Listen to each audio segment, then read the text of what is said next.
The Mystery of the Blue Train by Agatha Christie. 26. A warning. And so it is, said Poirot, that we are the good friends and have no secrets from each other. Catherine turned her head to look at him. There was something in his voice, some undercurrent of seriousness, which she had not heard before. They were sitting in the gardens of Monte Carlo. Catherine had come over with her friends, and they had run into Knighton and Poirot almost immediately on arrival. Lady Tamplin had seized upon Knighton and had overwhelmed him with reminiscences, most of which Catherine had a faint suspicion were invented. They had moved away together, Lady Tamplin with her hand on the young man's arm. Knighton had thrown a couple of glances back over his shoulder, and Poirot's eyes twinkled a little as he saw them. Of course we are friends, said Catherine. From the beginning we have been sympathetic to each other, mused Poirot. When you told me that Roman policia occurs in real life.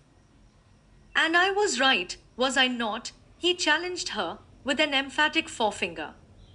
Here we are, plunged in the middle of one. That is natural for me, it is my métier, but for you it is different. Yes, he added in a reflective tone, for you it is different. She looked sharply at him. It was as though he were warning her, pointing out to her some menace that she had not seen. Why do you say that I am in the middle of it? It is true that I had that conversation with Mrs. Kettering just before she died, but now all that is over. I am not connected with the case any more. Ah, Mademoiselle, can we ever say, I have finished with this or that? Catherine turned defiantly round to face him. What is it? She asked. You are trying to tell me something, to convey it to me rather. But I am not clever at taking hints. I would much rather that you said anything you have to say straight out. Poirot looked at her sadly. Ah, mais c'est anglais, he murmured, everything in black and white, everything clear-cut and well-defined. But life, it is not like that, mademoiselle. There are the things that are not yet, but which cast their shadow before. He dabbed his brow with a very large silk pocket handkerchief and murmured, Ah, but it is that I become poetical. Let us, as you say, speak only of facts. And, speaking of facts, tell me what you think of Major Knighton. I like him very much indeed, said Catherine warmly. He is quite delightful. Poirot sighed. What is the matter? Asked Catherine. You reply so heartily, said Poirot. If you had said in an indifferent voice, Oh, quite nice, eh bien, do you know I should have been better pleased? Catherine did not answer. She felt slightly uncomfortable. Poirot went on dreamily. And yet, who knows? With les femmes, they have so many ways of concealing what they feel, and hurtiness is perhaps as good a way as any other.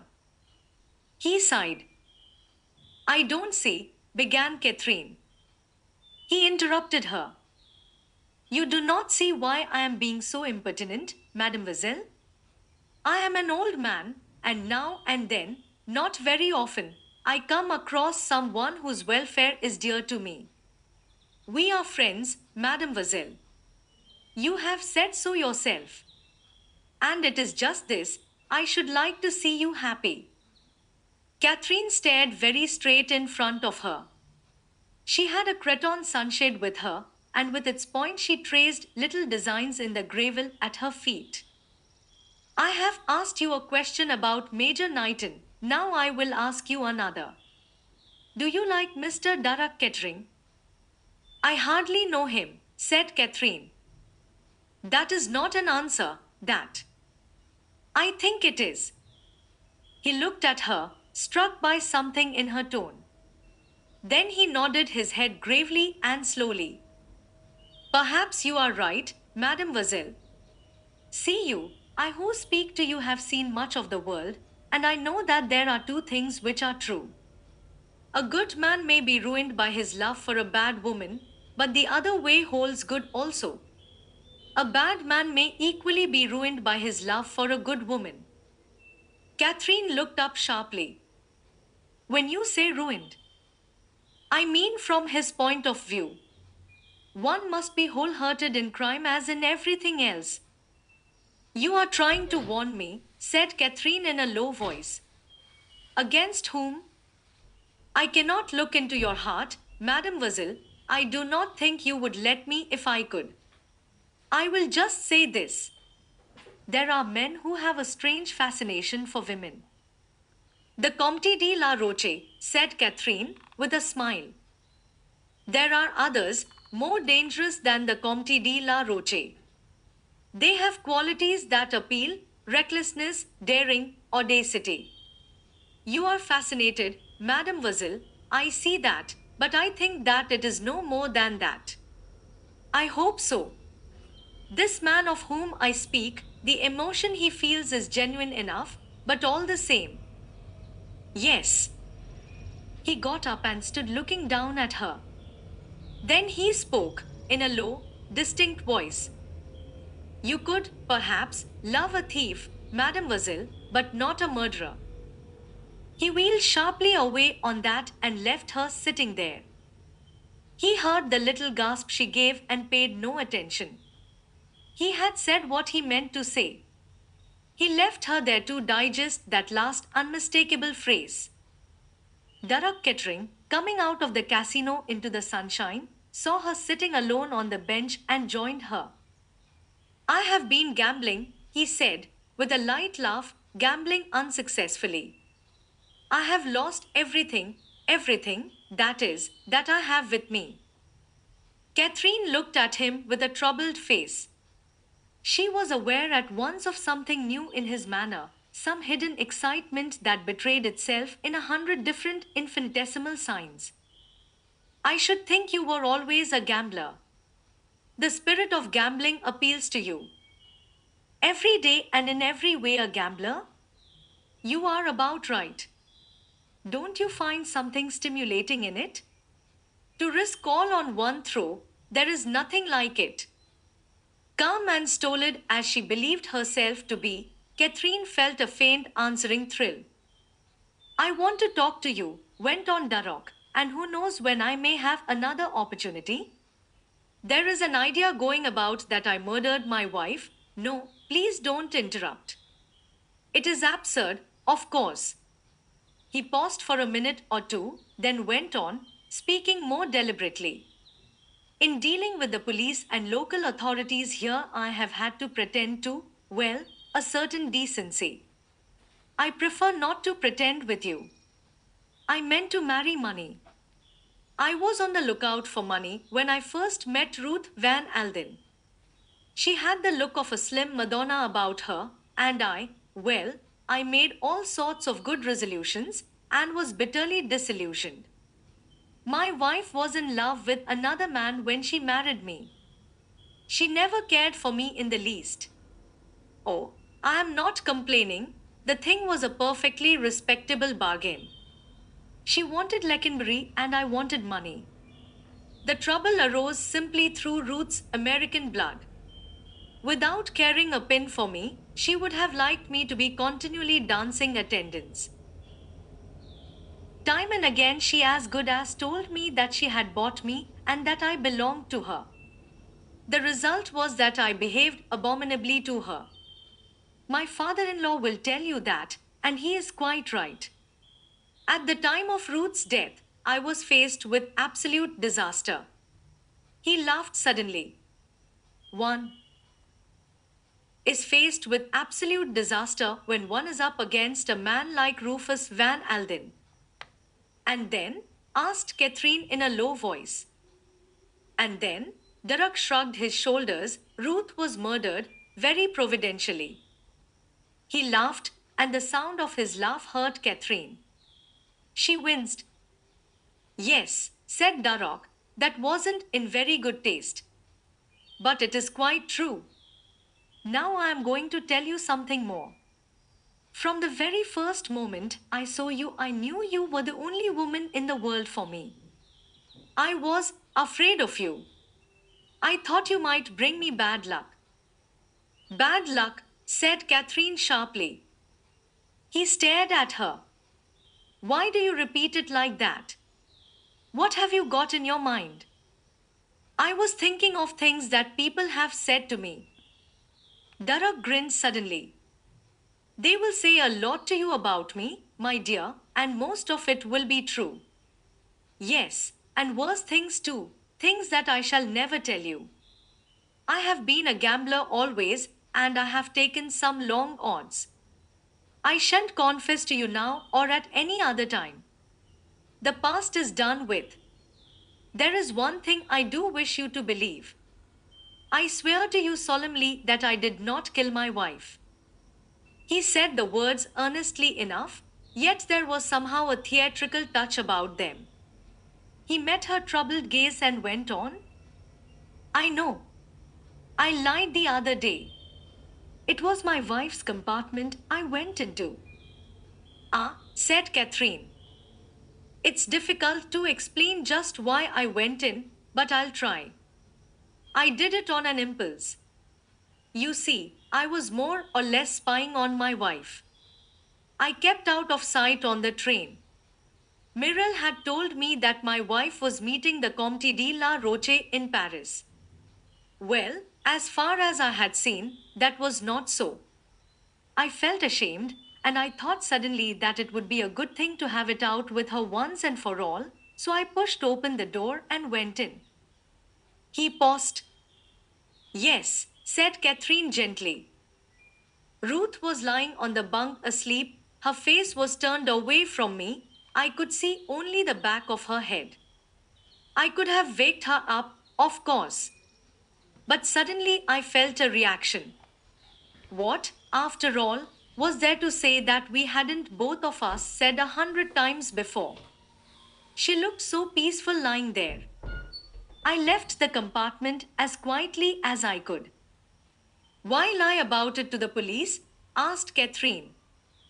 Because I'm not a complete fool. I've realized from the beginning that, from the point of view of motive, I'm the ideal murderer. If I once admitted that I had been in her compartment just before she was murdered, I'd do for myself once and for all. I see. Did she see? She could not have told herself. She was feeling the magnetic attraction of Durrock's personality, but there was something in her that resisted, that held back. Catherine, you know that I care for you. Do you care for me? I don't know. Weakness there. Either she knew or she did not know. If only. She cast a look round desperately as though seeking something that would help her. A soft color rose in her cheeks as a tall, fair man with a limp came hurrying along the path towards them, Major Knighton. There was relief and an unexpected warmth in her voice as she greeted him. Durrock stood up scowling, his face black as a thundercloud. Lady Tamplin having a flutter, he said easily. I must join her and give her the benefit of my system. He swung round on his heel and left them together. Catherine sat down again. Her heart was beating rapidly and unevenly, but as she sat there talking commonplaces to the quiet, rather shy man beside her, her self-command came back. Then she realized with a shock that Knighton also was laying bare his heart, much as Durrock had done, but in a very different manner. He was shy and stammering. The words came haltingly with no eloquence to back them. From the first moment I saw you, I ought not to have spoken so soon, but Mr. Van Alden may leave here any day, and I might not have another chance. I know you can't care for me so soon, that is impossible. I dare say it is presumption anyway on my part. I have private means, but not very much. No, please don't answer now. I know what your answer would be. But in case I went away suddenly, I just wanted you to know that I care. She was shaken, touched. His manner was so gentle and appealing. There's one thing more. I just wanted to say that if you are ever in trouble, anything that I can do. He took her hand in his, held it tightly for a minute, then dropped it and walked rapidly away towards the casino without looking back. Catherine sat perfectly still, looking after him. Darragh Kettering, Richard Knighton, two men so different, so very different. There was something kind about Knighton, kind and trustworthy. As to Darragh. Then suddenly Catherine had a very curious sensation. She felt that she was no longer sitting alone on the seat in the casino gardens, but that someone was standing beside her, and that someone was the dead woman, Ruth Kettering. She had a further impression that Ruth wanted, badly, to tell her something. The impression was so curious, so vivid, that it could not be driven away. She felt absolutely certain that the spirit of Ruth Kettering was trying to convey something of vital importance to her. The impression faded. Catherine got up, trembling a little. What was it that Ruth Kettering had wanted so badly to say? 27 Interview with Mirelle. When Knighton left Catherine, he went in search of Hercule Poirot, whom he found in the rooms, jauntily placing the minimum stake on the even numbers. As Knighton joined him, the number 33 turned up, and Poirot's stake was swept away. Bad luck, said Knighton. Are you going to stake again? Poirot shook his head. Not at present. Do you feel the fascination of gambling? Asked Knighton curiously. Not at roulette.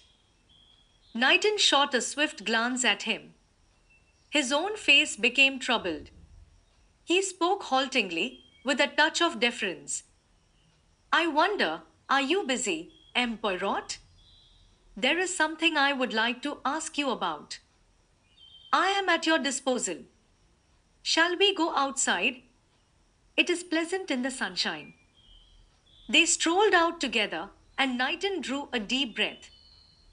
I love the Riviera, he said. I came here first 12 years ago, during the war, when I was sent to Lady Tamplin's hospital. It was like paradise, coming from Flanders to this. It must have been, said Poirot. How long ago the war seems now, mused Knighton. They walked on in silence for some little way. You have something on your mind, said Poirot. Knighton looked at him in some surprise. You are quite right, he confessed. I don't know how you knew it, though. It showed itself only too plainly, said Poirot dryly. I did not know that I was so transparent. It is my business to observe the physiognomy, the little man explained with dignity. I will tell you, M. Poirot. You have heard of this dancer woman, Mirelle? She who is the chere amie of M. Darragh Kettering? Yes, that is the one, and, knowing this, you will understand that Mr. Van Alden is naturally prejudiced against her. She wrote to him, asking for an interview. He told me to dictate a curt refusal, which of course I did. This morning she came to the hotel and sent up her card, saying that it was urgent and vital that she should see Mr. Van Alden at once. You interest me, said Poirot. Mr. Van Alden was furious. He told me what message to send down to her. I ventured to disagree with him. It seemed to me both likely and probable that this woman Mirelle might give us valuable information. We know that she was on the blue train, and she may have seen or heard something that it might be vital for us to know. Don't you agree with me, M. Poirot? I do, said Poirot dryly. M. Van Alden, if I may say so, behaved exceedingly foolishly. I am glad you take that view of the matter, said the secretary. Now I am going to tell you something, M. Poirot. So strongly did I feel the unwisdom of Mr. Van Alden's attitude that I went down privately and had an interview with the lady. Bin. The difficulty was that she insisted on seeing Mr. Van Alden himself. I softened his message as much as I possibly could. In fact, to be candid, I gave it in a very different form. I said that Mr. Van Alden was too busy to see her at present, but that she might make any communication she wished to me. That, however, she could not bring herself to do, and she left without saying anything further. But I have a strong impression, Poirot, that that woman knows something. This is serious, said Poirot quietly. You know where she is staying? Yes. Knighton mentioned the name of the hotel. Good, said Poirot. We will go there immediately. The secretary looked doubtful. And Mr. Van Alden? He queried doubtfully. Van Alden is an obstinate man, said Poirot dryly. I do not argue with obstinate men. I act in spite of them. We will go and see the lady immediately. I will tell her that you are empowered by Van Alden to act for him, and you will guard yourself well from contradicting me. Knighton still looked slightly doubtful, but Poirot took no notice of his hesitation. At the hotel, they were told that Mademoiselle was in, and Poirot sent up both his and Knighton's cards with "From Mr. Van Alden" penciled upon them. Word came down that Mademoiselle Mirelle would receive them. When they were ushered into the dancers' apartments, Poirot immediately took the lead. Mademoiselle, he murmured, bowing very low, we are here on behalf of Van Alden. Oh. And why did he not come himself?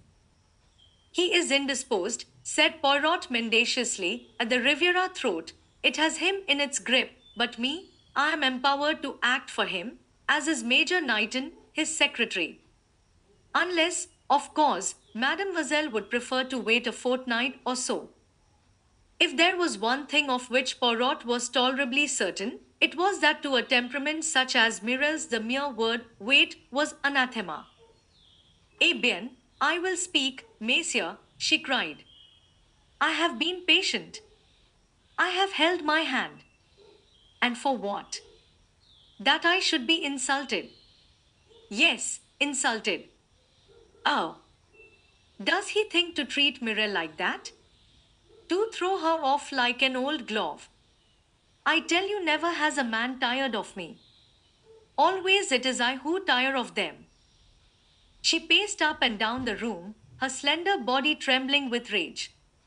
A small table impeded her free passage and she flung it from her into a corner, where it splintered against the wall.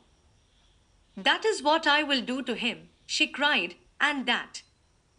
Picking up a glass ball filled with lilies, she flung it into the grate, where it smashed into 100 pieces. Knighton was looking at her with cold British disapproval. He felt embarrassed and ill at ease. Poirot, on the other hand, with twinkling eyes, was thoroughly enjoying the scene. Ah, it is magnificent, he cried. It can be seen, Madame has a temperament. I am an artist, said Mirelle.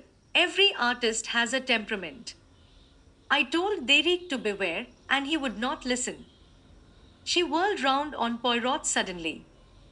It is true, is it not, that he wants to marry that English miss? Poirot coughed. On Emedith, he murmured that he adores her passionately. Mirelle came towards them.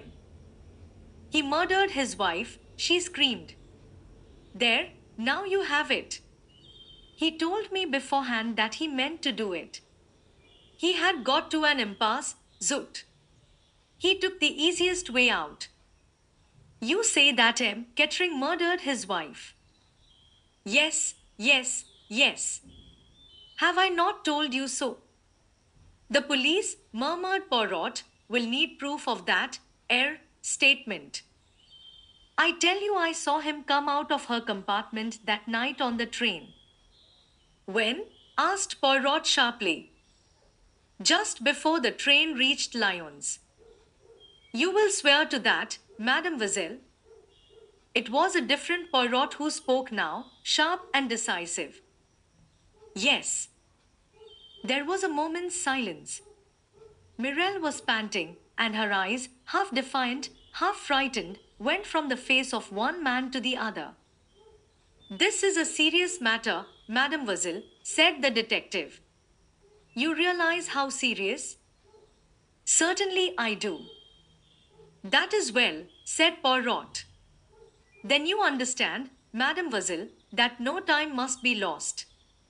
You will, perhaps, accompany us immediately to the office of the examining magistrate. Mirelle was taken aback. She hesitated, but as Poirot had foreseen, she had no loophole for escape. Very well, she muttered. I will fetch a coat. Left alone together, Poirot and Knighton exchanged glances. It is necessary to act while, how do you say it, the iron is hot, murmured Poirot. She is temperamental, in an hour's time, maybe, she will repent and she will wish to draw back. We must prevent that at all costs. Mirelle reappeared, wrapped in a sand-colored velvet wrap trimmed with leopard skin. She looked not altogether unlike a leopardess, tawny and dangerous. Her eyes still flashed with anger and determination. They found M. Cox and the examining magistrate together. A few brief introductory words from Poirot, and Mademoiselle Mirelle was courteously entreated to tell her tale. This she did in much the same words as she had done to Knighton and Poirot, though with far more soberness of manner. This is an extraordinary story, mademoiselle, said M. Carriage slowly. He leant back in his chair, adjusted his pince-nez, and looked keenly and searchingly at the dancer through them. You wish us to believe M. Kettering actually boasted of the crime to you beforehand? Yes, yes. She was too healthy, he said. If she were to die, it must be an accident. He would arrange it all. You are aware, mademoiselle, said M. Carriage sternly, that you are making yourself out to be an accessory before the fact. Me? But not the least in the world, monsieur. Not for a moment did I take that statement seriously. Ah, no, indeed. I know men, monsieur, they say many wild things. It would be an odd state of affairs if one were to take all they said au pied de la lettre. The examining magistrate raised his eyebrows. We are to take it, then, that you regarded M. Kettering's threats as mere idle words? May I ask, mademoiselle, what made you throw up your engagements in London and come out to the Riviera? Mirelle looked at him with melting black eyes. I wished to be with the man I loved, she said simply. Was it so unnatural? Poirot interpolated a question gently. Was it, then, Adam Kettering's wish that you accompanied him to Nice? Mirelle seemed to find a little difficulty in answering this. She hesitated perceptibly before she spoke. When she did, it was with a haughty indifference of manner. In such matters I please myself, monsieur, she said. That the answer was not an answer at all was noted by all three men. They said nothing.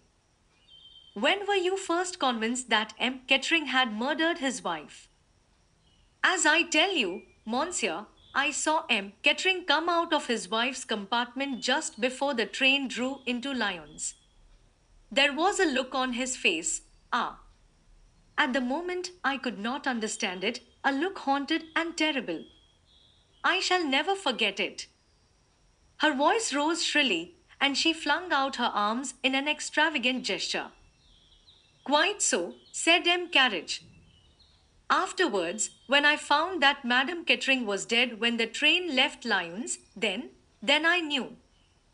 And still, you did not go to the police, mademoiselle, said the commissary mildly. Mirelle glanced at him superbly. She was clearly enjoying herself in the role she was playing. Shall I betray my lover? She asked. Ah, no, do not ask a woman to do that. Yet now, hinted M. Cox. Now it is different. He has betrayed me.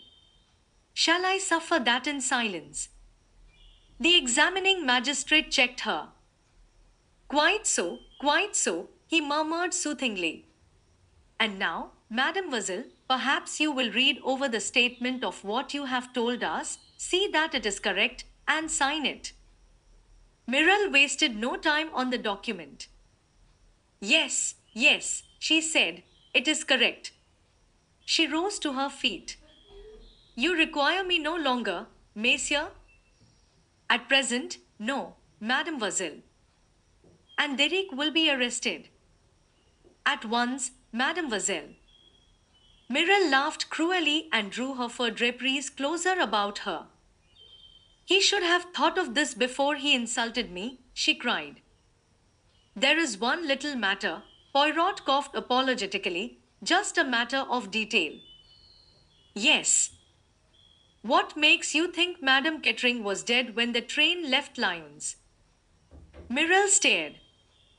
But she was dead. Was she? Yes, of course. I. She came to an abrupt stop. Poirot was regarding her intently, and he saw the very look that came into her eyes. I have been told so. Everybody says so. Oh, said Poirot, I was not aware that the fact had been mentioned outside the examining magistrate's office. Mirelle appeared somewhat discomposed. One hears those things, she said vaguely, they get about. Somebody told me. I can't remember who it was. She moved to the door. M. Cox sprang forward to open it for her, and as he did so, Poirot's voice rose gently once more. And the jewels? Pardon, Mademoiselle. Can you tell me anything about those? The jewels? What jewels? The rubies of Catherine the Great. Since you hear so much, you must have heard of them. I know nothing about any jewels, said Mirelle sharply. She went out, closing the door behind her. M. Cox came back to his chair, the examining magistrate sighed. What a fury, he said, but diablement chic, I wonder if she is telling the truth. I think so. There is some truth in her story, certainly, said Poirot. We have confirmation of it from Miss Grey. She was looking down the corridor a short time before the train reached Lyons and she saw M. Kettering go into his wife's compartment. The case against him seems quite clear, said the commissary, sighing. It is 1,000 pities, he murmured. How do you mean? Asked Poirot. It has been the ambition of my life to lay the Comte de la Roche by the heels. This time, ma foi, I thought we had got him. This other, it is not nearly so satisfactory. M. Carriage rubbed his nose. If anything goes wrong, he observed cautiously, it will be most awkward. M. Kettering is of the aristocracy. It will get into the newspapers.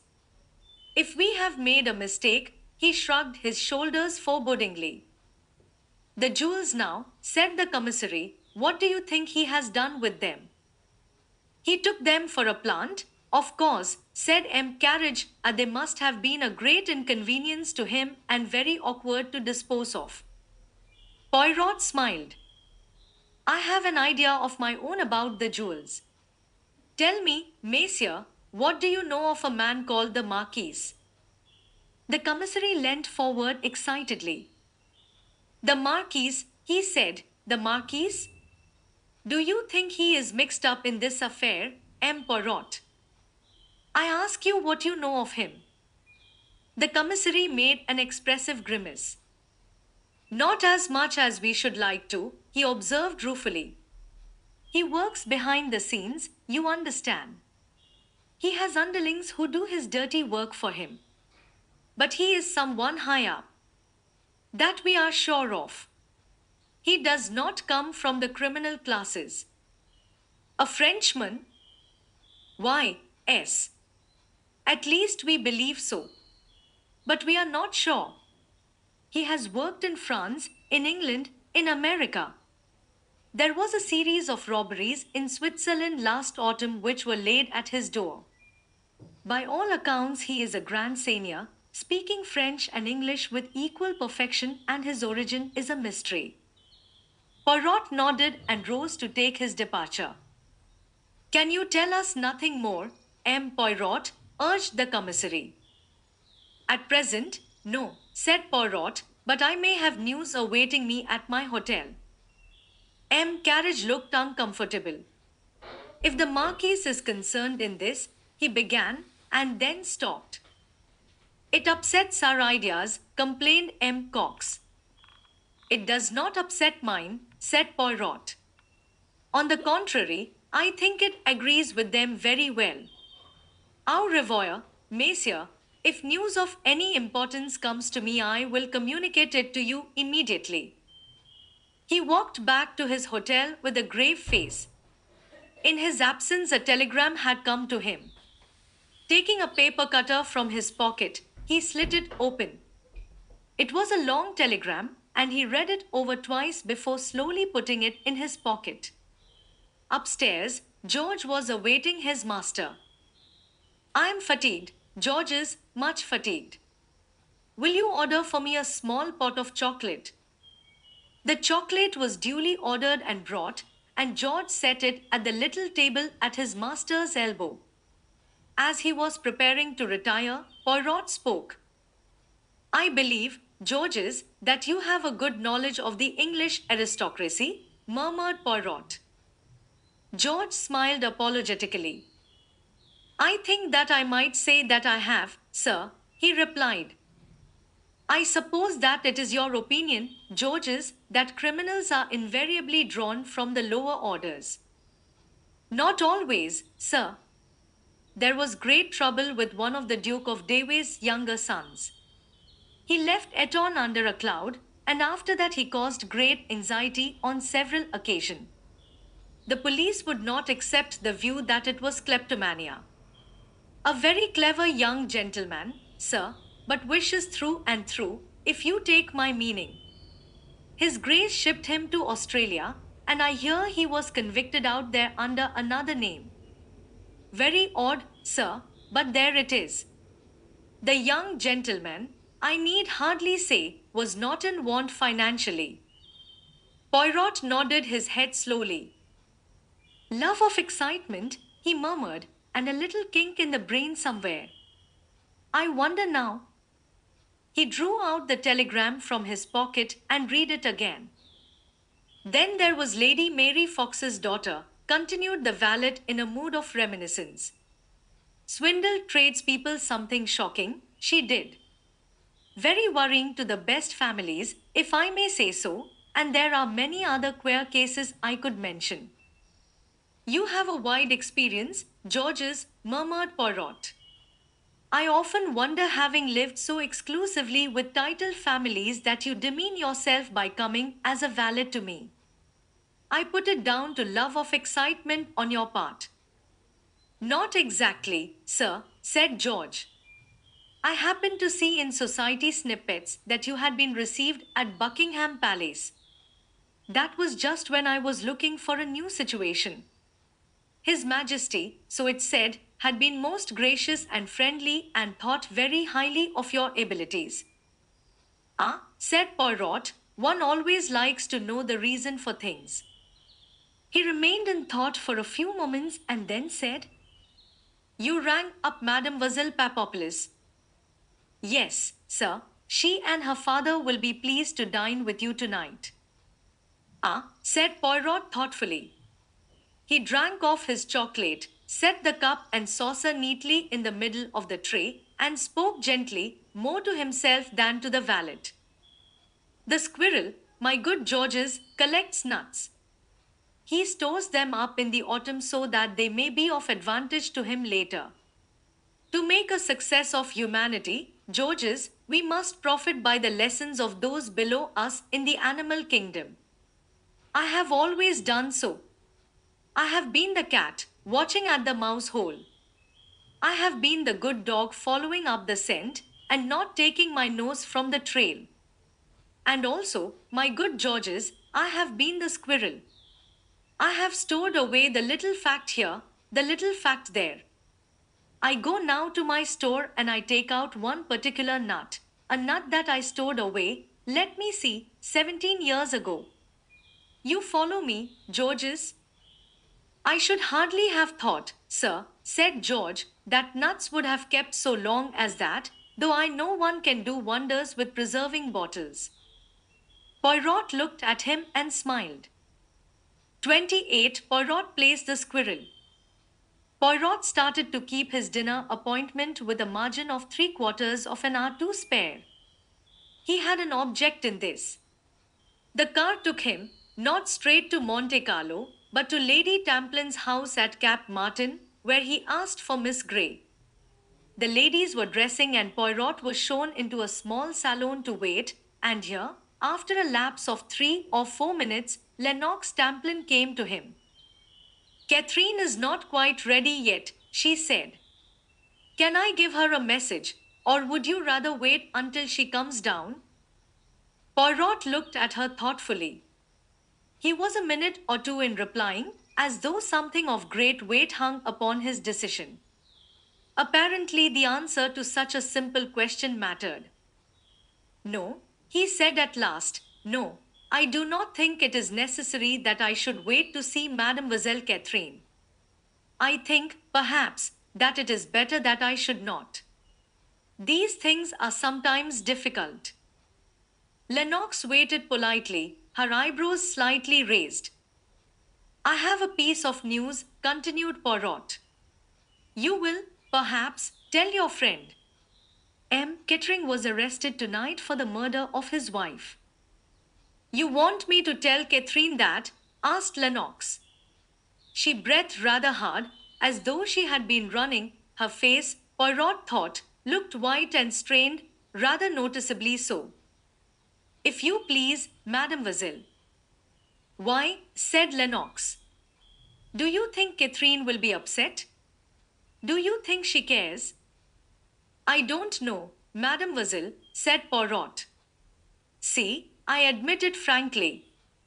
As a rule, I know everything, but in this case, I do not.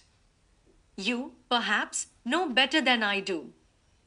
Yes, said Lennox, I know, but I am not going to tell you all the same. She paused for a minute or two, her dark brows drawn together in a frown. You believe he did it, she said abruptly. Poirot shrugged his shoulders. The police say so. Ah, said Lennox, hedging, are you? So there is something to hedge about. Again she was silent, frowning. Poirot said gently, You have known Daruk Kettering a long time, have you not? Off and on ever since I was a kid, said Lennox gruffly. Poirot nodded his head several times without speaking. With one of her brusque movements, Lennox drew forward a chair and sat down on it, her elbows on the table and her face supported by her hands. Sitting thus, she looked directly across the table at Poirot. What have they got to go on? She demanded. Motive, I suppose. Probably came into money at her death. He came into 2 million. And if she had not died, he would have been ruined? Yes. But there must have been more than that, persisted Lennox. He travelled by the same train, I know, but that would not be enough to go on by itself. A cigarette case with the letter K on it, which did not belong to Mrs. Kettering, was found in her carriage, and he was seen by 2 people entering and leaving the compartment just before the train got into Lyons. What 2 people? Your friend Miss Grey was one of them. The other was Mademoiselle Mirelle, the dancer. And he, Daruk, what has he got to say about it? Demanded Lennox sharply. He denies having entered his wife's compartment at all, said Poirot. Fool, said Lennox crisply, frowning. Just before Lyons, you say. Does nobody know when she died? The doctor's evidence necessarily cannot be very definite, said Poirot. They are inclined to think that death was unlikely to have occurred after leaving Lyons. And we know this much that a few moments after leaving Lyons, Mrs. Kettering was dead.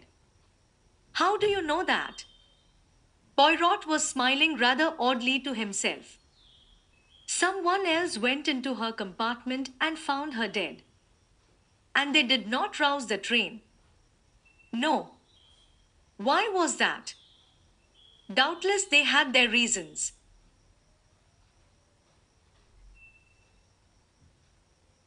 Do you know the reason?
I think so, yes.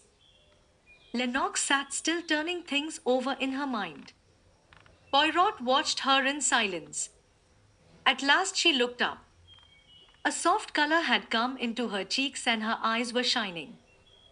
You think someone on the train must have killed her, but that need not be so at all. What is to stop anyone swinging themselves onto the train when it stopped at Lyons? They could go straight to her compartment, strangle her, and take the rubies and drop off the train again without anyone being the wiser. She may have been actually killed while the train was in Lyons station. Then she would have been alive when Durrock went in and dead when the other person found her. Poirot leant back in his chair. He drew a deep breath.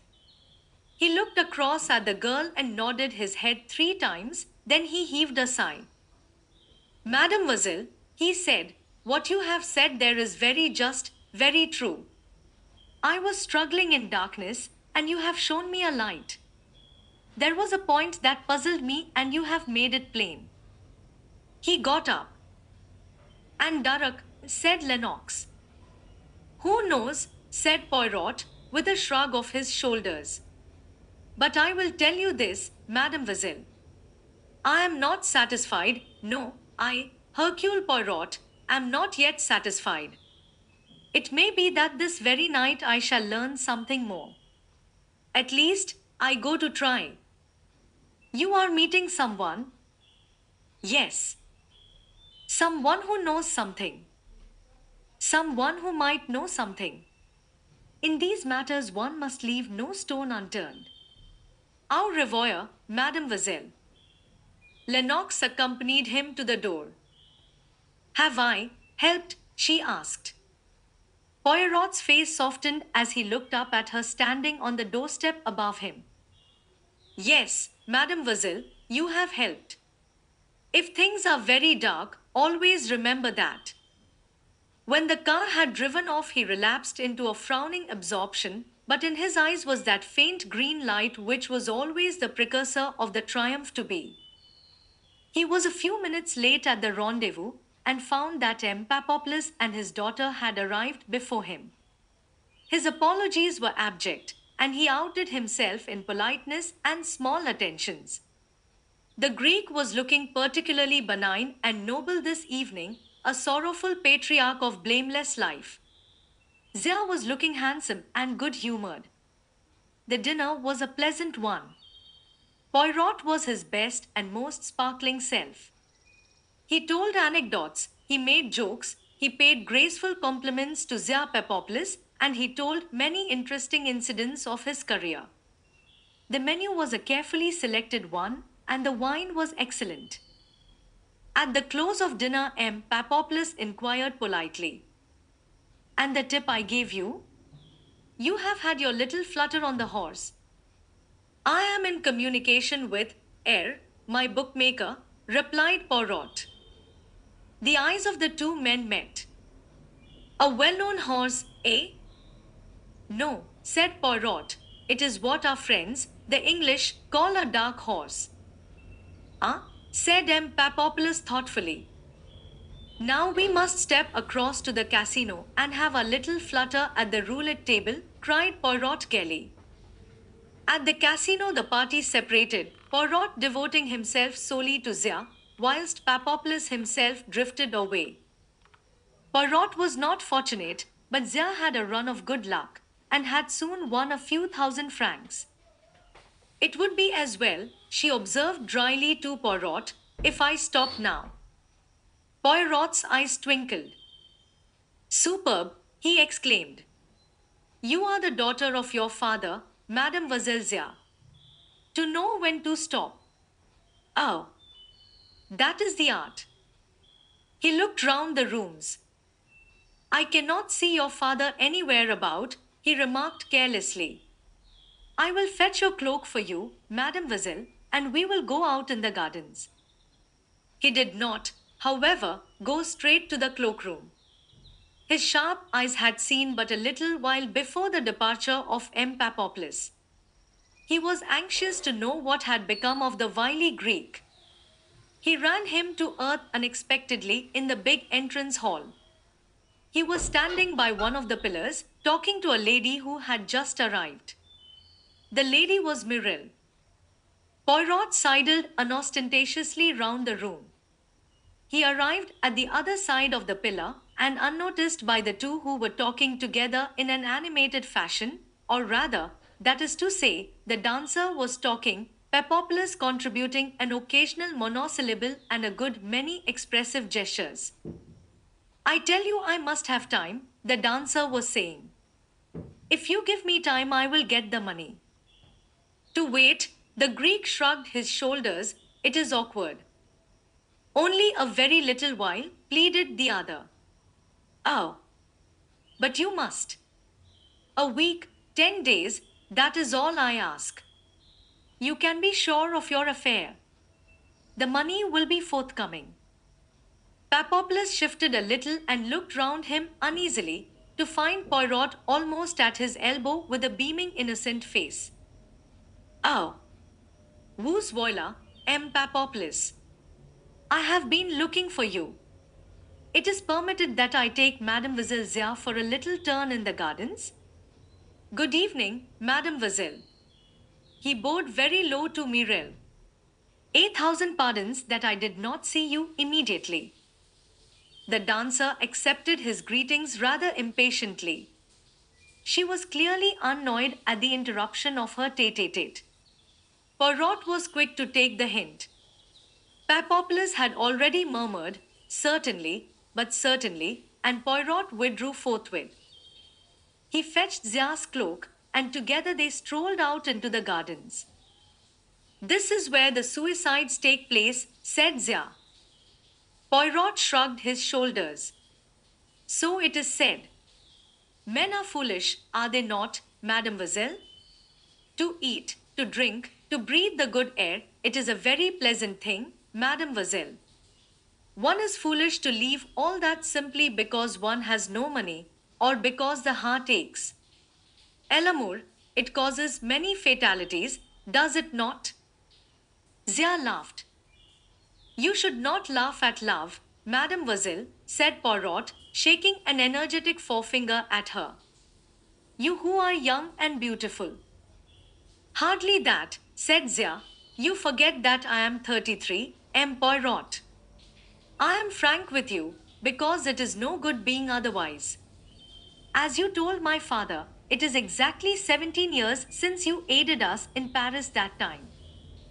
When I look at you, it seems much less, said Poirot gallantly. You were then very much as you are now, mademoiselle, a little thinner, a little paler, a little more serious. 16 years old and fresh from your pension. Not quite the petite pensioner, not quite a woman. You were very delicious, very charming, Mademoiselle Zia. Others thought so too, without doubt. At 16, said Zia, one is simple and a little fool. That may be, said Poirot. Yes, that well may be. At 16 one is credulous, is one not?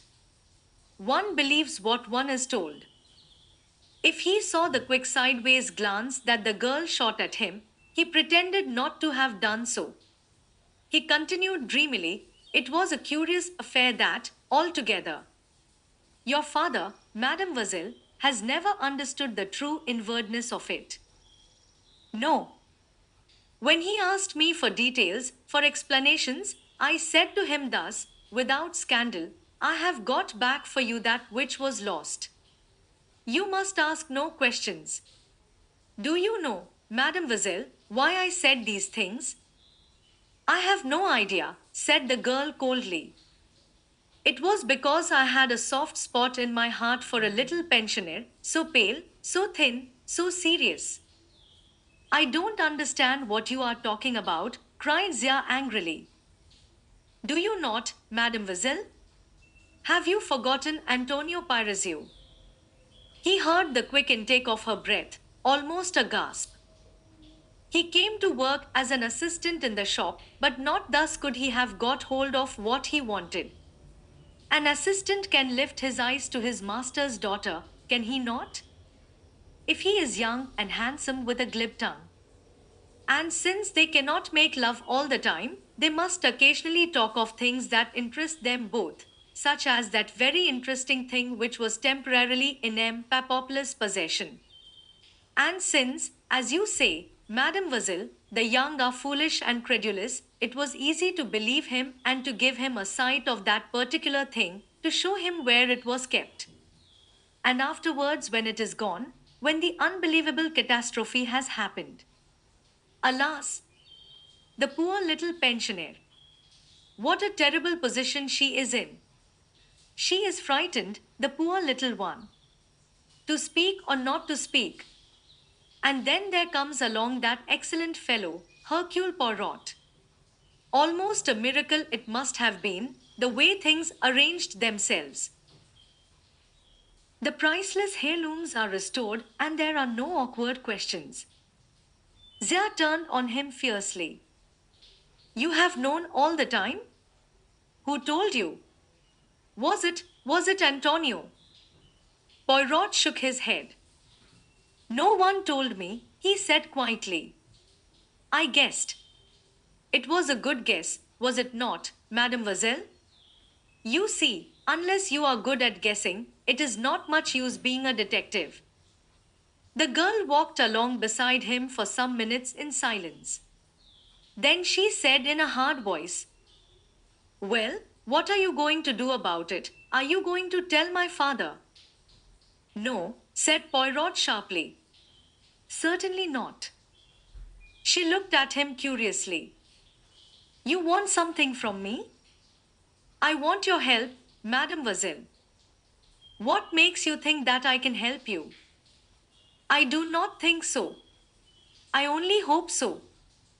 And if I do not help you, then you will tell my father. But no. Debarrass yourself of that idea, mademoiselle. I am not a blackmailer. I do not hold your secret over your head and threaten you with it. If I refuse to help you, began the girl slowly. Then you refuse, and that is that. Then why? She stopped. Listen, and I will tell you why. Women, mademoiselle, are generous. If they can render a service to one who has rendered a service to them, they will do it. I was generous once to you, mademoiselle. When I might have spoken, I held my tongue. There was another silence, then the girl said, my father gave you a hint the other day. It was very kind of him. I do not think, said Zia slowly, that there is anything that I can add to that. If Poirot was disappointed, he did not show it. Not a muscle of his face changed. Eh bien, he said cheerfully, then we must talk of other things. And he proceeded to chat gaily. The girl was distrait, however, and her answers were mechanical and not always to the point. It was when they were approaching the casino once more that she seemed to come to a decision. M. Poirot? Yes, mademoiselle. I should like to help you if I could. You are very amiable, mademoiselle, very amiable. Again there was a pause. Poirot did not press her.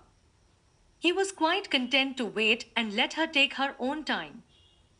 Abag, said Zia, after all, why should I not tell you? My father is cautious, always cautious in everything he says. But I know that with you it is not necessary. You have told us it is only the murderer you seek, and that you are not concerned over the jewels. I believe you. You were quite right when you guessed that we were in Nice because of the rubies. They have been handed over here according to plan. My father has them now. He gave you a hint the other day as to who our mysterious client was. The Marquise, murmured Poirot softly. Yes, the Marquise. Have you ever seen the Marquise, Mademoiselle Zia? Once, said the girl. But not very well, she added. It was through a keyhole. That always presents difficulties, said Poirot sympathetically, but all the same you saw him. You would know him again. Zia shook her head. He wore a mask, she explained. Young or old? He had white hair. It may have been a wig, it may not. It fitted very well. But I do not think he was old. His walk was young, and so was his voice. His voice, said Poirot thoughtfully. Ah, his voice. Would you know it again, Mademoiselle Zia? I might, said the girl. You were interested in him, eh? It was that took you to the keyhole. Zia nodded. Yes, yes. I was curious. One had heard so much. He is not the ordinary thief. He is more like a figure of history or romance. Yes, said Poirot thoughtfully. Yes, perhaps so. But it is not this that I meant to tell you, said Zia. It was just one other little fact that I thought might be, well, useful to you. Yes, said Poirot encouragingly. The rubies, as I say, were handed over to my father here at Nice. I did not see the person who handed them over, but yes, I know one thing. It was a woman. 29, a letter from home. Dear Catherine, living among grand friends as you are doing now, I don't suppose you will care to hear any of our news, but as I always thought you were a sensible girl, perhaps you are a trifle less swollen headed than I suppose. Everything goes on much the same here. There was great trouble about the new curate, who is scandalously high. In my view, he is neither more nor less than a Roman. Everybody has spoken to the vicar about it, but you know what the vicar is, all Christian charity and no proper spirit. I have had a lot of trouble with maids lately. That girl Annie was no good, skirts up to her knees and wouldn't wear sensible woolen stockings. Not one of them can bear being spoken to. I have had a lot of pain with my rheumatism one way and another, and Dr. Harris persuaded me to go and see a London specialist, a waste of 3 guineas and a railway fare, as I told him, but by waiting until Wednesday I managed to get a cheap return. The London doctor pulled a long face and talked all round about and never straight out, until I said to him, I'm a plain woman, doctor, and I like things to be plainly stated. Is it cancer, or is it not? And then, of course, he had to say it was. They say a year with care, and not too much pain, though I am sure I can bear pain as well as any other Christian woman. Life seems rather lonely at times, with most of my friends dead or gone before. I wish you were in St. Mary Mead, my dear, and that is a fact. If you hadn't come into this money and gone off into grand society, I would have offered you double the salary poor Jane gave you to come and look after me, but there's no good wanting what we can't get. However, if things should go ill with you, and that is always possible, I have heard no end of tales of bogus noblemen marrying girls and getting hold of their money and then leaving them at the church door. I dare say you are too sensible for anything of the kind to happen to you, but one never knows, and never having had much attention of any kind, it might easily go to your head now. So, just in case, my dear, remember there is always a home for you here, and though a plain spoken woman, I am a warm hearted one too. Your affectionate old friend, Amelia Weiner. P.S. I saw a mention of you in the paper with your cousin, Viscountess Tamplin, and I cut it out and put it with my cuttings. I prayed for you on Sunday that you might be kept from pride and vainglory. Catherine read this characteristic epistle through twice, then she laid it down and stared out of her bedroom window across the blue waters of the Mediterranean. She felt a curious lump in her throat. A sudden wave of longing for St. Mary Mead swept over her. So full of familiar, everyday, stupid little things, and yet home. She felt very inclined to lay her head down on her arms and indulge in a real good cry. Lennox, coming in at the moment, saved her. Hello, Catherine, said Lennox. I say, what is the matter? Nothing, said Catherine, grabbing up Miss Weiner's letter and thrusting it into her handbag. You looked rather queer, said Lennox. I say, I hope you don't mind, I rang up your detective friend, Poirot, and asked him to lunch with us in Nice. I said you wanted to see him, as I thought he might not come for me. Did you want to see him then? Asked Catherine. Yes, said Lennox. I have rather lost my heart to him. I never met a man before whose eyes were really green like a cat's. All right, said Catherine. She spoke listlessly. The last few days had been trying. Darragh Kettering's arrest had been the topic of the hour, and the blue train mystery had been thrashed out from every conceivable standpoint. I have ordered the car, said Lennox, and I have told Mother some lie or other. Unfortunately, I can't remember exactly what, but it won't matter, as she never remembers. If she knew where we were going, she would want to come too, to pump Poirot. The two girls arrived at the Negresco to find Poirot waiting. He was full of Gallic politeness and showered so many compliments upon the two girls that they were soon helpless with laughter, yet for all that the meal was not a gay one. Catherine was dreamy and distracted, and Lennox made bursts of conversation, interspersed by silences. As they were sitting on the terrace sipping their coffee, she suddenly attacked Poirot bluntly. How are things going? You know what I mean. Poirot shrugged his shoulders. They take their course, he said. And you are just letting them take their course? He looked at Lennox a little sadly. You are young, mademoiselle, but there are three things that cannot be hurried: le bon Dieu, nature, and old people. Nonsense, said Lennox. You are not old. Ah, it is pretty what you say there. Here is Major Knighton, said Lennox. Catherine looked round quickly and then turned back again. He is with Mr. Van Alden, continued Lennox. There is something I want to ask Major Knighton about. I won't be a minute. Left alone together, Poirot bent forward and murmured to Catherine. You are distraught, mademoiselle. Your thoughts, they are far away, are they not? Just as far as England, no farther.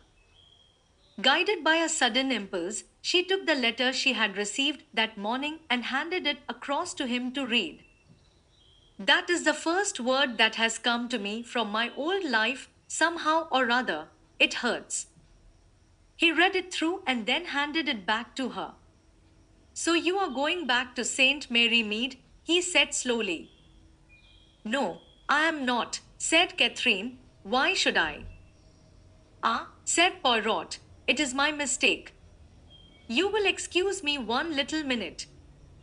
He strolled across to where Lennox Tamplin was talking to Van Alden and Knighton. The American looked old and haggard. He greeted Poirot with a curt nod but without any other sign of animation. As he turned to reply to some observation made by Lennox, Poirot drew Knighton aside. Van Alden looks ill, he said. Do you wonder? Asked Knighton. The scandal of Darragh Kettering's arrest has about put the lid on things, as far as he is concerned. He is even regretting that he asked you to find out the truth. He should go back to England, said Poirot. We are going the day after tomorrow. That is good news, said Poirot. He hesitated and looked across the terrace to where Catherine was sitting. I wish, he murmured, that you could tell Miss Grey that. Tell her what? That I mean that Van Alden is returning to England. Knighton looked a little puzzled, but he readily crossed the terrace and joined Catherine. Poirot saw him go with a satisfied nod of the head, and then joined Lennox and the American. After a minute or two they joined the others.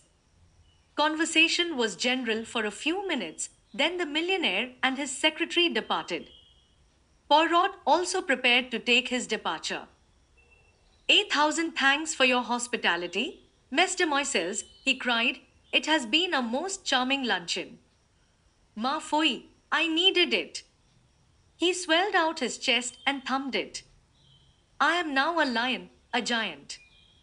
Ah, Mademoiselle Catherine, you have not seen me as I can be. You have seen the gentle, the calm Hercule Poirot, but there is another Hercule Poirot. I go now to bully, to threaten, to strike terror into the hearts of those who listen to me. He looked at them in a self satisfied way, and they both appeared to be duly impressed, though Lennox was biting her underlip, and the corners of Catherine's mouth had a suspicious twitch. And I shall do it, he said gravely. Oh, yes, I shall succeed. He had gone but a few steps when Catherine's voice made him turn. Poirot, I want to tell you. I think you were right in what you said. I am going back to England almost immediately. Poirot stared at her very hard, and under the directness of his scrutiny she blushed. I see, he said gravely. I don't believe you do, said Catherine. I know more than you think, mademoiselle, he said quietly. He left her, with an odd little smile upon his lips. Entering a waiting car, he drove to Antibes. Hippolyte, the Comte de la Roche's wooden-faced manservant, was busy at the Villa Marina polishing his master's beautiful cut-table glass. The Comte de la Roche himself had gone to Monte Carlo for the day.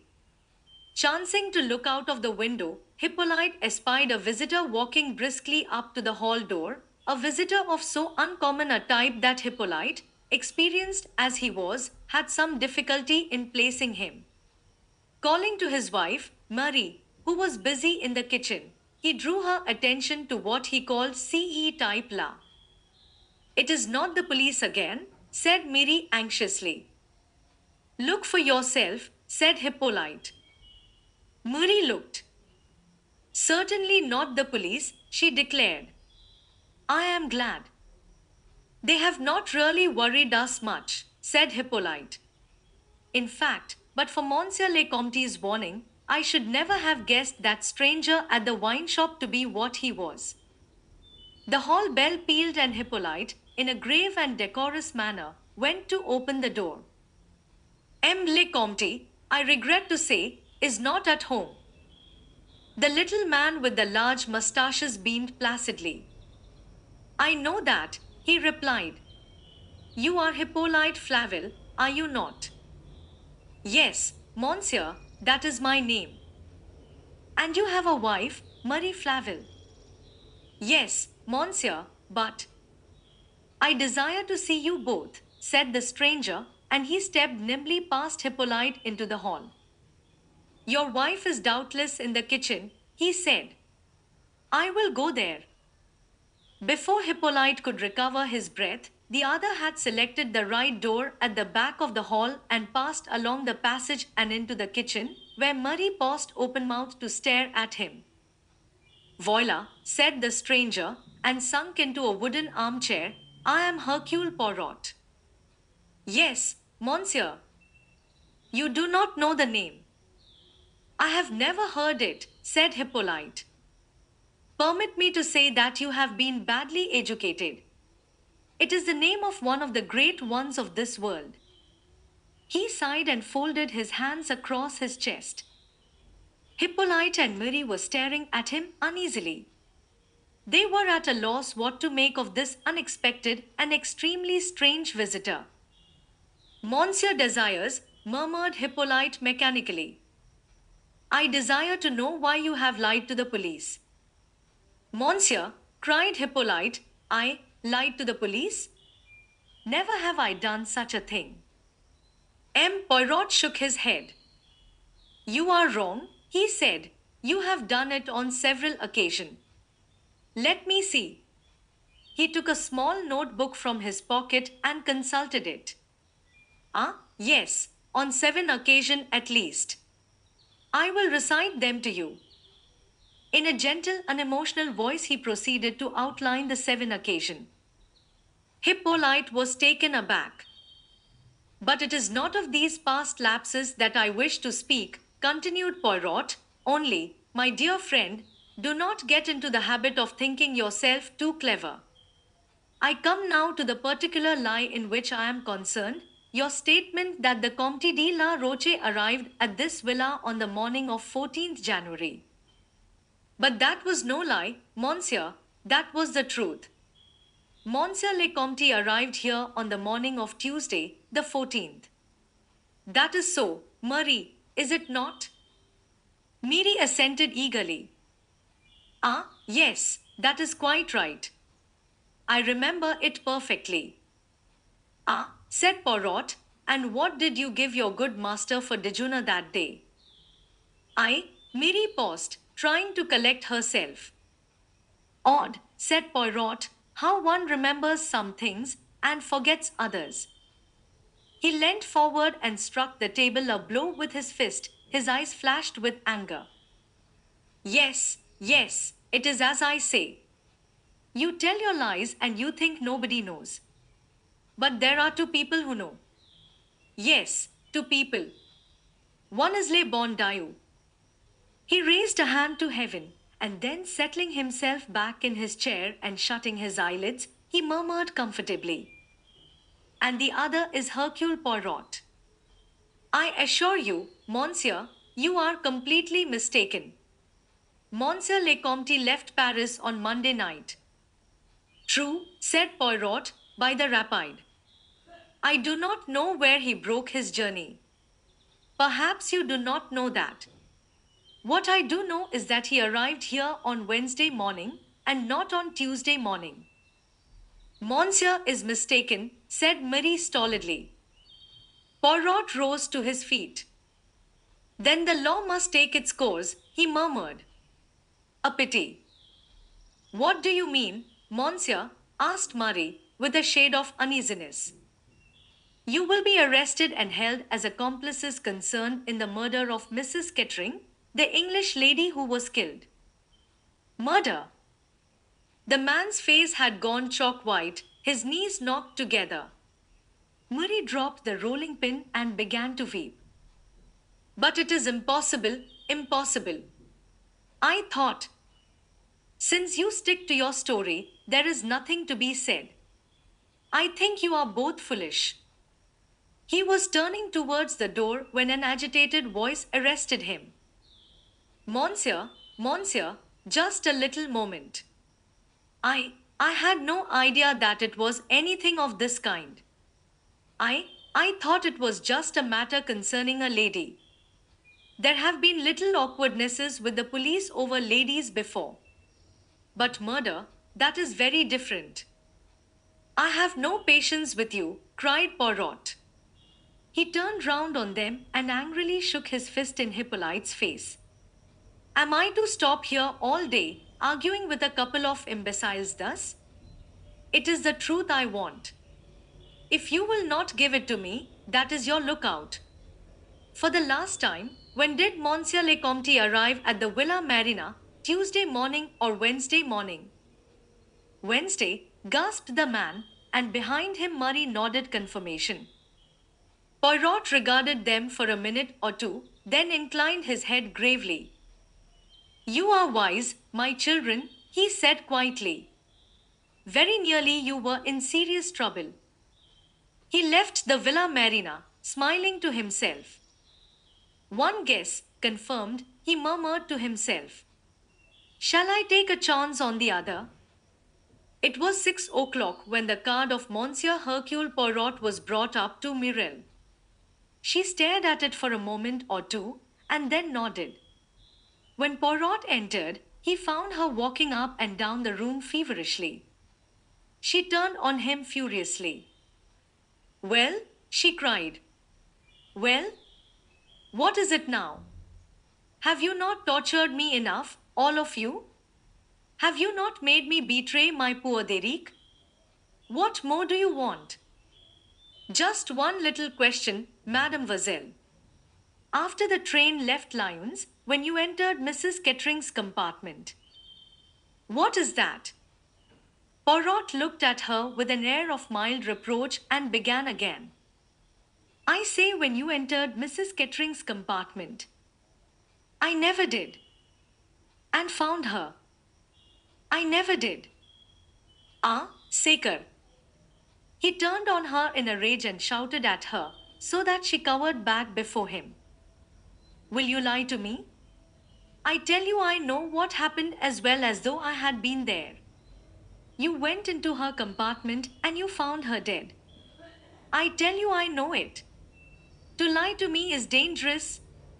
Be careful, Mademoiselle Mirelle. Her eyes wavered beneath his gaze and fell. I didn't, she began uncertainly and stopped. There is only one thing about which I wonder, said Poirot. I wonder, Mademoiselle, if you found what you were looking for or whether. Whether what? Or whether someone else had been before you. I will answer no more questions, screamed the dancer. She tore herself away from Poirot's restraining hand, and flinging herself down on the floor in a frenzy, she screamed and sobbed. A frightened maid came rushing in. Hercule Poirot shrugged his shoulders, raised his eyebrows, and quietly left the room. But he seemed satisfied. 30. Miss Viner gives judgment. Catherine looked out of Miss Viner's bedroom window. It was raining, not violently, but with a quiet, well-bred persistence. The window looked out on a strip of front garden with a path down to the gate and neat little flower beds on either side, where later roses and pinks and blue hyacinths would bloom. Miss Viner was lying in a large Victorian bedstead. A tray with the remains of breakfast had been pushed to one side, and she was busy opening her correspondence and making various caustic comments upon it. Catherine had an open letter in her hand and was reading it through for the second time. It was dated from the Ritz Hotel, Paris. Chere Mademoiselle Catherine, it began, I trust that you are in good health and that the return to the English winter has not proved too depressing. I prosecute my inquiries with the utmost diligence. Do not think that it is the holiday that I take here. Very shortly I shall be in England, and I hope then to have the pleasure of meeting you once more. It shall be so, shall it not? On arrival in London I shall write to you. You remember that we are the colleagues in this affair? But indeed I think you know that very well. Be assured, Mademoiselle, of my most respectful and devoted sentiments. Hercule Poirot. Catherine frowned slightly. It was as though something in the letter puzzled and intrigued her. A choir boys' picnic indeed came from Miss Viner. Tommy Saunders and Albert Dykes ought to be left behind, and I shan't subscribe to it unless they are. What those two boys think they are doing in church on Sundays, I don't know. Tommy sang, "Oh God, make speed to save us," and never opened his lips again, and if Albert Dykes wasn't sucking a mint humbug, my nose is not what it is and always has been. I know, they are awful, agreed Catherine. She opened her second letter, and a sudden flush came to her cheeks. Miss Viner's voice in the room seemed to recede into the far distance. When she came back to a sense of her surroundings, Miss Viner was bringing a long speech to a triumphant termination. And I said to her, not at all. As it happens, Miss Grey is Lady Tamplin's own cousin. What do you think of that? Were you fighting my battles for me? That was very sweet of you. You can put it that way if you like. There is nothing to me in a title. Vicar's wife or no vicar's wife, that woman is a cat. Hinting you had bought your way into society. Perhaps she was not so very far wrong. And look at you, continued Miss Viner. Have you come back a stuck-up fine lady, as well you might have done? No, there you are, as sensible as ever you were, with a pair of good balbriggan stockings on and sensible shoes. I spoke to Ellen about it only yesterday. Ellen, I said, you look at Miss Grey. She has been hobnobbing with some of the greatest in the land, And does she go about as you do with skirts up to her knees and silk stockings that ladder when you look at them, and the most ridiculous shoes that ever I set eyes on? Catherine smiled a little to herself. It had apparently been worthwhile to conform to Miss Viner's prejudices. The old lady went on with increasing gusto. It has been a great relief to me that you have not had your head turned. Only the other day I was looking for my cuttings. I have several about Lady Tamplin and her war hospital and what not, but I cannot lay my hand upon them. I wish you would look, my dear. Your eyesight is better than mine. They are all in a box in the bureau drawer. Catherine glanced down at the letter in her hand and was about to speak, but checked herself, and going over to the bureau found the box of cuttings and began to look over them. Since her return to St. Mary Mead, her heart had gone out to Miss Viner in admiration of the old woman's stoicism and pluck. She felt that there was little she could do for her old friend, but she knew from experience how much those seemingly small trifles meant to old people. Here is one, she said presently. Viscountess Tamplin, who is running her villa at Nice as an officers' hospital, has just been the victim of a sensational robbery, her jewels having been stolen. Amongst them were some very famous emeralds, heirlooms of the Tamplin family. Probably paste, said Miss Viner. A lot of these society women's jewels are. Here is another, said Catherine.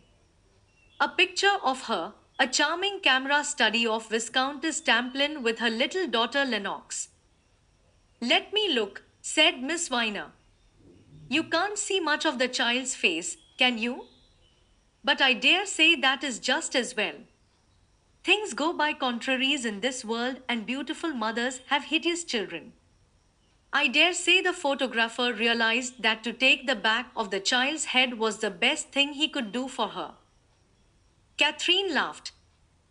One of the smartest hostesses on the Riviera this season is Viscountess Tamplin, who has a villa at Cap Martin. Her cousin, Miss Grey, who recently inherited a vast fortune in a most romantic manner, is staying with her there. That is the one I wanted, said Miss Viner. I expect there has been a picture of you in one of the papers that I have missed, you know the kind of thing. Mrs. Somebody or other Jones Williams, at the something or other point to point, usually carrying a shooting stick and having one foot lifted up in the air. It must be a trial to some of them to see what they look like. Catherine did not answer. She was smoothing out the cutting with her finger, and her face had a puzzled, worried look. Then she drew the second letter out of its envelope and mastered its contents once more. She turned to her friend. Miss Viner? I wonder, there is a friend of mine, someone I met on the Riviera, who wants very much to come down and see me here. A man, said Miss Viner. Yes. Who is he? He is secretary to Mr. Van Alden, the American millionaire. What is his name?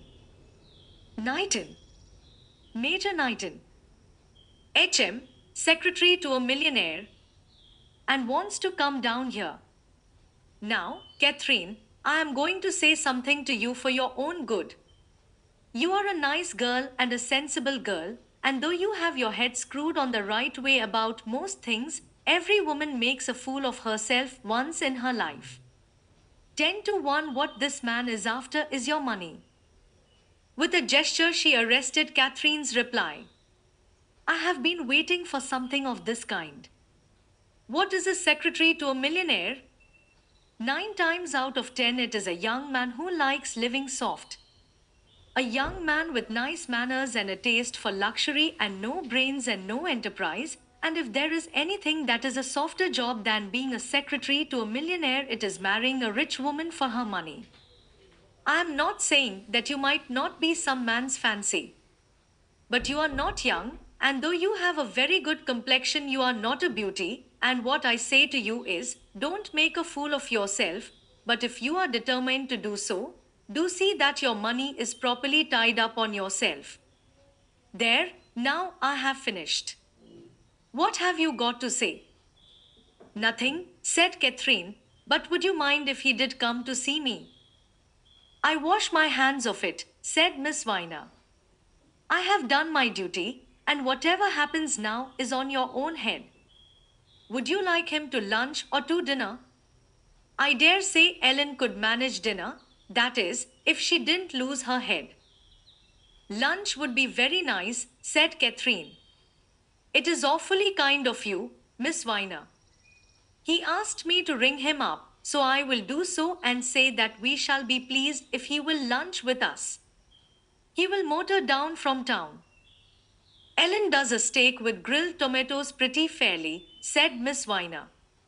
She doesn't do it well, but she does it better than anything else. It is no good having a tart because she is heavy-handed with pastry, but her little castle puddings are not bad, and I dare say you could find a nice piece of Stilton at Abbott's. I have always heard that gentlemen like a nice piece of Stilton, and there is a good deal of father's wine left, a bottle of sparkling Moselle, perhaps. Oh, no, Miss Viner, that is really not necessary. Nonsense, my child. No gentleman is happy unless he drinks something with his meal. There is some good Prevor whiskey if you think he would prefer that. Now do as I say and don't argue. The key of the wine cellar is in the third drawer down in the dressing table, in the second pair of stockings on the left-hand side. Catherine went obediently to the spot indicated. The second pair, now mind, said Miss Viner. The first pair has my diamond earrings and my filigree brooch in it. Oh, said Catherine, rather taken aback, wouldn't you like them put in your jewel case? Miss Viner gave vent to a terrific and prolonged snort. No, indeed. I have much too much sense for that sort of thing, thank you. Dear, I well remember how my poor father had a safe built in downstairs. Pleased as punch he was with it, and he said to my mother, Now, Mary, you bring me your jewels in their case every night and I will lock them away for you. My mother was a very tactful woman, and she knew that gentlemen like having their own way, and she brought him the jewel case locked up just as he said. And one night burglars broke in, and of course, naturally, the first thing they went for was the safe. It would be, with my father talking up and down the village and bragging about it until you might have thought he kept all King Solomon's diamonds there. They made a clean sweep, got the tankards, the silver cups, and the presentation gold plate that my father had presented to him, and the jewel case. She sighed reminiscently. My father was in a great state over my mother's jewels. There was a Venetian set and some very fine cameos and some pale pink corals, and 2 diamond rings with quite large stones in them. And then, of course, she had to tell him that, being a sensible woman, she had kept her jewelry rolled up in a pair of corsets, and there it was still as safe as anything. And the jewel case had been quite empty. Oh no, dear, said Miss Viner, it would have been too light a weight then. My mother was a very intelligent woman, she saw to that. She kept her buttons in the jewel case, and a very handy place it was. Boot buttons in the top tray, trouser buttons in the second tray, and assorted buttons below. Curiously enough, my father was quite annoyed with her. He said he didn't like deceit. But I mustn't go chattering on. You want to go and ring up your friend, and mind you choose a nice piece of steak, and tell Ellen she is not to have holes in her stockings when she waits at lunch. Is her name Ellen or Helen, Miss Viner? I thought. Miss Viner closed her eyes. I can sound my HS, dear, as well as anyone, but Helen is not a suitable name for a servant. I don't know what the mothers in the lower classes are coming to nowadays. The rain had cleared away when Knighton arrived at the cottage. The pale, fitful sunshine shone down on it and burnished Catherine's head as she stood in the doorway to welcome him. He came up to her quickly, almost boyishly. I say, I hope you don't mind. I simply had to see you again soon. I hope the friend you are staying with does not mind. Come in and make friends with her, said Catherine. She can be most alarming, but you will soon find that she has the softest heart in the world. Miss Viner was enthroned majestically in the drawing room, wearing a complete set of the cameos which had been so providentially preserved in the family. She greeted Knighton with dignity and an austere politeness which would have damped many men. Knighton, however, had a charm of manner which was not easily set aside, and after about 10 minutes Miss Viner thawed perceptibly. Luncheon was a merry meal, and Ellen, or Helen, in a new pair of silk stockings devoid of ladders, performed prodigies of waiting. Afterwards, Catherine and Knighton went for a walk and they came back to have tea tete-a-tete, since Miss Viner had gone to lie down. When the car had finally driven off, Catherine went slowly upstairs. A voice called her, and she went into Miss Viner's bedroom. Friend gone? Yes. Thank you so much for letting me ask him down. No need to thank me. Do you think I am the sort of old curmudgeon who never will do anything for anybody? I think you are a dear, said Catherine affectionately. Humph, said Miss Viner mollified. As Catherine was leaving the room, she called her back. Catherine. Yes. I was wrong about that young man of yours. A man, when he is making up to anybody, can be cordial and gallant and full of little attentions and altogether charming. But when a man is really in love, he can't help looking like a sheep. Now, whenever that young man looked at you, he looked like a sheep. I take back all I said this morning.